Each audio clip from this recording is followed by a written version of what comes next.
Hi, I am Bismillah Nasir Ishfaq and today I will be presenting on GRACE MR sequence. GRACE is an acronym of gradient and spin echo and is essentially a combination of turbo spin echo and echoplanar imaging.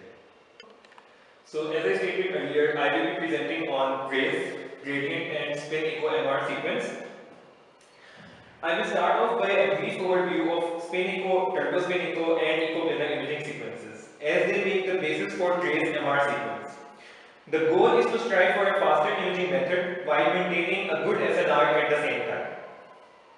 So first of all, starting with the classical spin echo pulse sequence. In this sequence, we first apply a 90-degree RF excitation pulse which is slice selective, and we follow it by a 180-degree excitation pulse at some time t, during which we apply phase encoding and frequency encoding gradients as well to position a k-space line. And when we have applied 180 degree pulse, after that the off resonance spins come together and we get an echo signal at some time which is known as echo time. But there is a problem in this classical spin echo sequence that at one time, that is during one excitation, we can only get one k-space line, which is very much time consuming, and we want to move towards faster imaging methods. So how can we obtain faster imaging? How can we decrease our scanning time? It can either be done by spending less time per profile, but the trade-off of it would be the lower SNR. Or we can acquire fewer profiles, and in that case as well, the trade-off would be less spatial resolution and or lower SNR. So the faster imaging techniques are turbo spin echo and echoplanar imaging that will be making the basis for GRACE sequence. Talking about turbo spin echo, we apply multiple 180 degree excitation pulses during one 90 degree excitation pulse to acquire multiple echoes per one excitation. In this way, we are able to get multiple k-space lines during each excitation, and hence we are able to acquire our data at a faster rate. Here, the one thing that should be noted is the turbo factor, which is the number of 180 degree pulses applied during one 90 degree excitation, as can be seen here. For example, if we have three 180 degree excitation pulses during one 90 degree pulse, then the turbo factor will be 3. And the decrease in scan time in turbo spin echo is directly proportional to this turbo factor. Now talking about pros and cons of this sequence, it is quicker than the conventional spin echo sequence, and hence it decreases motion artifacts and allows for quicker patient throughput.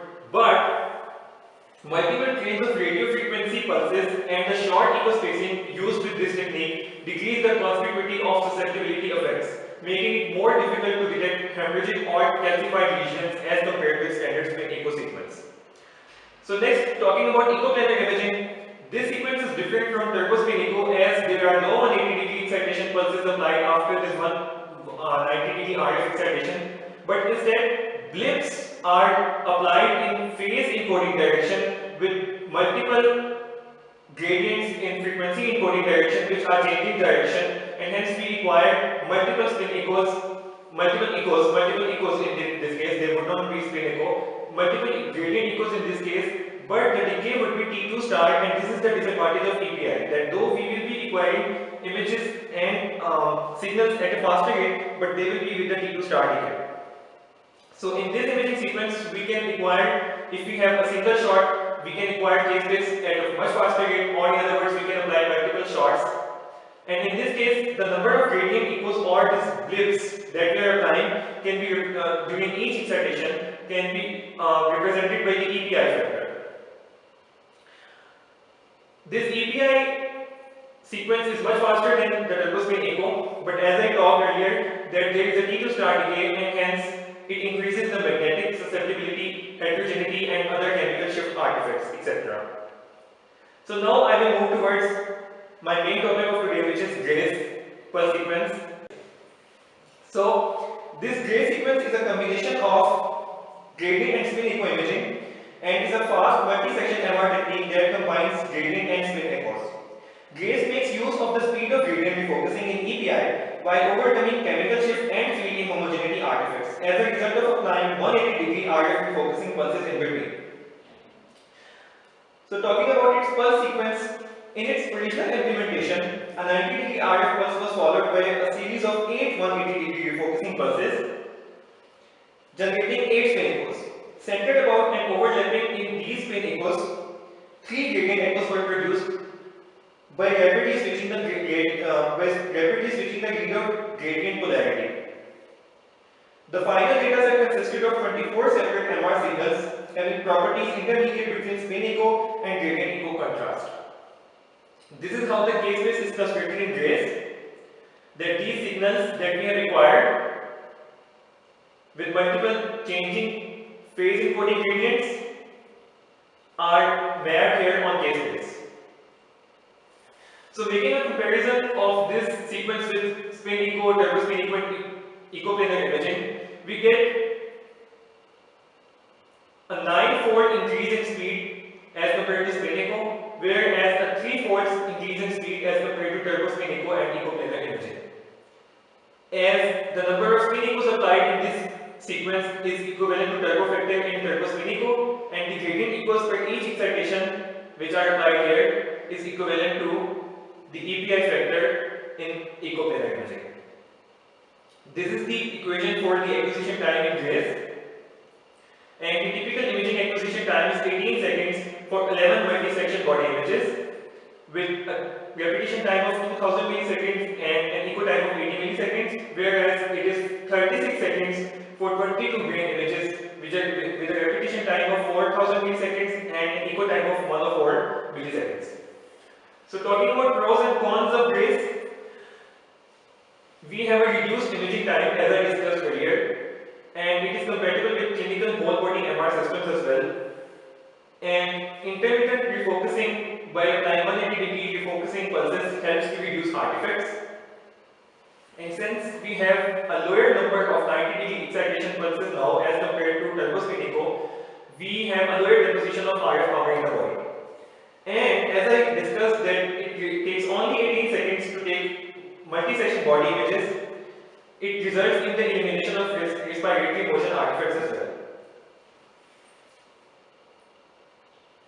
So talking about the SNR comparison with turbo spin echo and echoplanar imaging, the image is relatively unaffected by the presence of iron in case of turbo spin echo, but there are some artifacts in GRACE, but the image is completely obliterated in the fast field echo, which is, and if this is the case in fast field echo, then in case of echoplanar imaging we have more gradients and hence the image has more iron effects and hence SNR drops.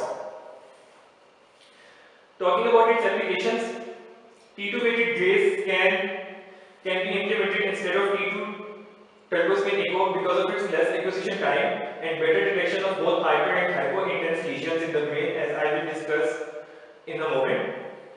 And it finds its application in CSF suppressed single shot diffusion rated MRI as well as in joint imaging and black blood angiography. So now I will talk about 2 studies that I have included in my presentation about GRACE. First one is from a group of researchers from the Department of Radiology in Harvard Medical School. In this study, head and body images of the same healthy volunteer were obtained. Also, 2 patients with a known radiologic and clinical diagnosis of multiple sclerosis underwent imaging with the GRACE technique at the time of their routine T2 weighted spin echo studies. So there will be a comparison as we will see. First, talking about the comparison of tissue contrast. The contrast among grey matter, white matter and cerebrospinal fluid is similar in these images as can be seen. We are making comparison of GRACE, spin echo and rear in this study. The signal intensity of skin in the rear image is noticeably more intense than that in either the GRACE or spin echo image due to a higher signal of lipid in the rear image.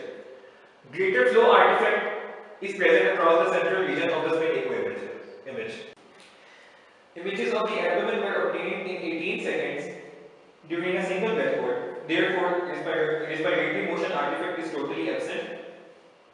The renal arteries branching from the abdominal aorta are well demonstrated without respiratory motion artifact. The contour of the liver, spleen and kidney are sharply defined. So talking about long TR head images, these figures show the Grace MR images obtained in the head of a healthy volunteer. Imaging time was 72 seconds and field of view was 24 cm and section thickness was 5 mm. The image quality is sufficient to demonstrate many small radial arteries in the neocortex. By using the Grace technique, a multiple sclerosis plaque is readily demonstrated in the right frontal wide matter, as can be seen here, and it is of a patient with multiple sclerosis. In spine, degenerative disc disease is demonstrated at multiple disc levels with more severe central disc bulging at the L2-3 level and loss of signal intensity in the L4-5 disc. So now I will talk about the second study which was conducted by a group of researchers at the Department of Radiology, Boston University Medical Center. In this study, 53 consecutive patients referred for brain MR were imaged with axial T2 weighted turbospinico and Grace techniques, matched for effective echo time which was 110 milliseconds and echo train length which was 8 and spatial resolution. This study is actually targeting the comparison of Grace with turbospinico. So talking about the results, first of all, high signal lesion detection. A lesion of high signal intensity in the left frontal subcortical wide matter is well seen on T2 weighted Grace image here and is not clearly visible in turbospin echo image on the right side. A low signal curvilinear calcification in the right cerebellar hemisphere is well seen in the T2 weighted Grace sequence here, which is not clearly visible in turbospin echo here.